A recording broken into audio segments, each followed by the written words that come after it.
Bonsoir mon pays, bienvenue dans votre journal. Voici les titres de votre édition. C'est l'inscription de la dernière chance. La liste des personnes inscrites d'office pour le référendum est affichée en mairie depuis hier. Comment faire un recours gracieux si vous n'y figurez pas? Les démarches dans notre rubrique référendum. Être un sportif de haut niveau et être originaire du Nil est un atout. Daniel Narciste, handballeur professionnel, en est convaincu. Son expérience, il la partage aujourd'hui avec les collégiens de Canala. Rencontre dans cette édition. Plus de 60 jeunes filles de moins de 18 ans sont devenues mères l'année dernière au pays. Des grossesses précoces, parfois difficiles à gérer quand on ne l'a pas choisi. Vous entendrez un témoignage poignant dans cette édition. Mais avant de développer ces titres, les anciens livres scolaires du lycée de Poindimié seront bientôt envoyés au Vanuatu. C'est l'initiative de quelques professeurs. Après le changement de programme, les manuels ont été renouvelés avec l'aide de l'association Pikinini et le gouvernement de l'archipel. Un conteneur sera envoyé à la fin du mois prochain à Port Vila. Une manière aussi pour eux de renforcer la francophonie. Un reportage sur Linia à Poindimié. Bon, celui-ci c'est 2011. Manuel assez récent quand même. Il y a aussi des cahiers d'activité. Manuels scolaires et cahiers d'activité sont rassemblés et mis en carton au collège Raymond Vautier de Poindimié. Avec la réforme des collèges, les manuels scolaires ont changé, laissant place à de nouveaux programmes. Ici, plus de 800 manuels ont été renouvelés. Mais que faire de tous ces ouvrages inutilisables? Sous l'impulsion de 3 professeurs, le collège a décidé de les envoyer vers le Vanuatu. Ça s'est fait aussi à l'initiative de 2 enseignants qui avaient des liens, on va dire, particuliers avec ce pays. Et comme on avait vraiment un gros stock de manuels scolaires, on a opté pour cette solution qui consiste à envoyer une grosse caisse dans ce pays. Voilà. Dans un premier temps, les cartons seront envoyés vers Nouméa à l'association École Pikinini de Nouvelle-Calédonie. Créée en 2006, l'association se donne pour mission de soutenir les écoles francophones du Vanuatu. Elle recueille manuels scolaires, livres, dictionnaires, les trie puis les conditionne, les envoie à Port Vila, puis par bateau dans les îles. Ces aides permettent de promouvoir et de préserver cette valeur qui unit la Nouvelle-Calédonie et le Vanuatu, qui est la francophonie. Et on remercie la Nouvelle-Calédonie d'intervenir dans ce secteur qui est l'éducation. La langue française au Vanuatu, c'est un combat. Quand on voit l'influence présente des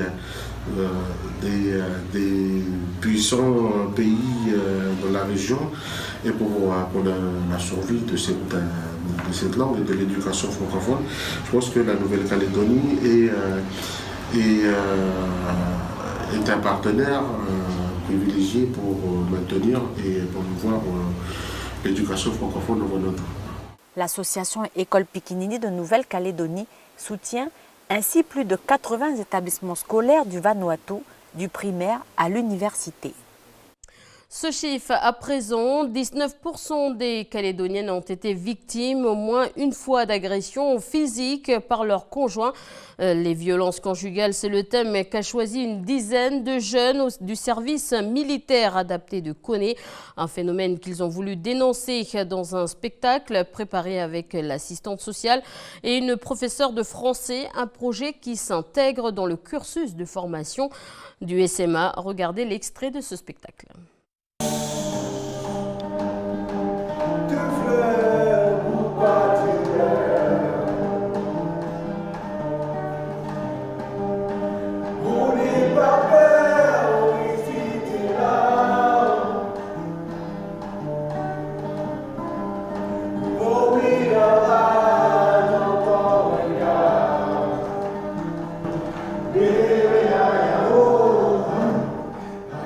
Tu vas humilier, ok. N'oublie pas ce que tu m'as fait.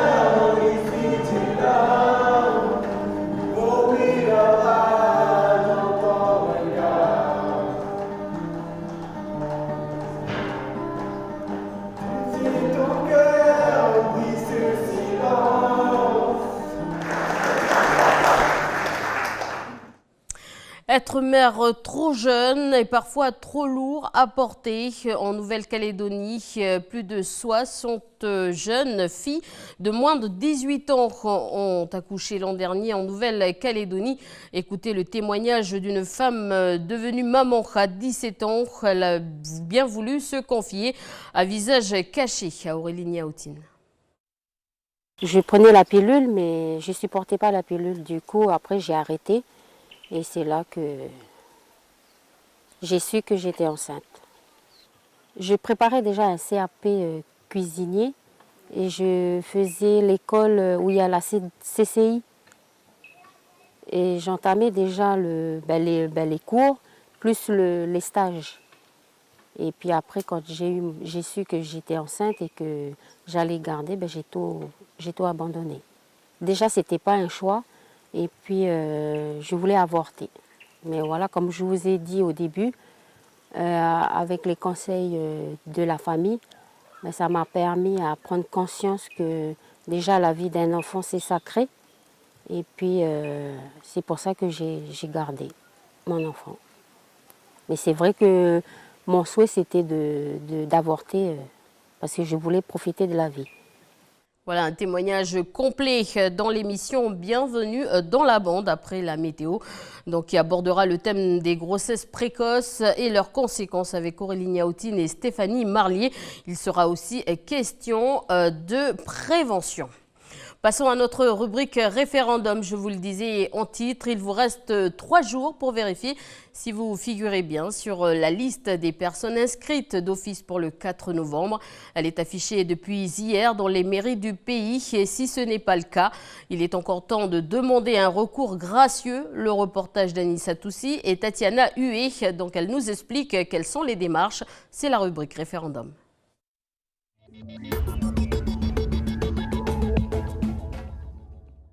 Donc là, c'est la liste des personnes qui sont inscrites d'office.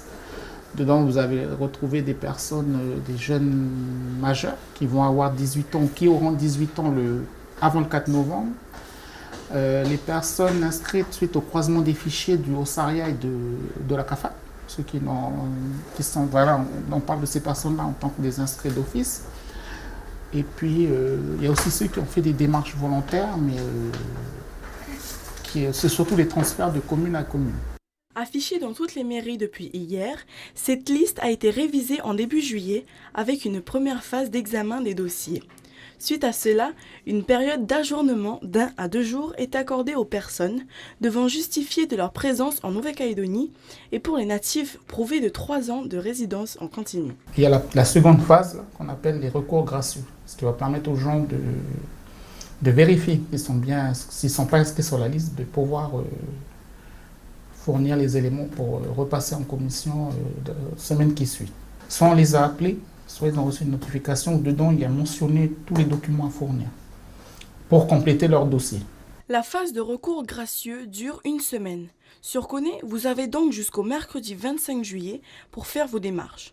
Passé ce délai, les retardataires ont la possibilité de s'inscrire grâce au recours contentieux. Le recours contentieux, du coup, à partir de là, c'est plus au niveau mairie, c'est au niveau tribunal administratif. Du coup, les personnes qui vont vérifier qu'ils ne sont pas inscrits doivent aller au tribunal pour justement faire une demande comme quoi ils ne sont pas été inscrits sur la liste référendaire. Et après, ça se passe entre le tribunal et la personne. Mais il faut vraiment que ça soit de prouver que cette erreur vient de... C'est une erreur administrative. En fait. Du coup, c'est ça. Si la personne a oublié de s'inscrire, c'est pas pareil. Okay. C'est pas pareil, comment ça... En fait, si la personne n'est pas inscrite sur la générale, parce que tout part de la générale. Donc, si la personne n'est pas inscrite sur la générale, en recours contentieux de la référendaire, on ne peut rien faire. En fait. Passé ces 3 phases, il n'est plus possible de s'inscrire sur la liste consultative pour le référendum. Voilà, nous pouvons diffuser notre sujet sur Daniel Narcisse, en valeur, mais vous pourrez le retrouver sur notre page Facebook. Voilà, c'est la fin de votre édition. Merci de votre attention et je vous retrouve demain.